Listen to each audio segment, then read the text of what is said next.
All right, everybody, here's what I'm trying to do. I'm swapping out the old rims so I can get these things refinished. And I got a buddy who lent me an extra set of wheels so I can stick them on here. I'll show you what they look like when they're done. They're gonna look good. Here's the extra set. You can see with the solid center, black. Here are my old ones. I'm gonna turn these things in today and see what they look like in about a month.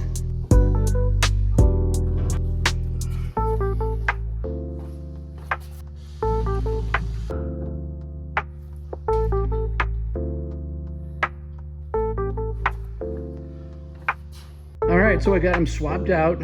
These are the rims I'm going to take in. I'm going to get them all cleaned up and refinished, and hopefully they look really good. They're going to go on this 1987 911 Carrera.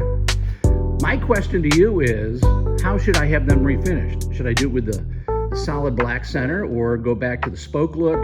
Now, I should say this, the spoke look was a previous owner who kind of buffed it out, didn't look really good. So my question to you is, what should I do? Should I anodize? Should I go polished?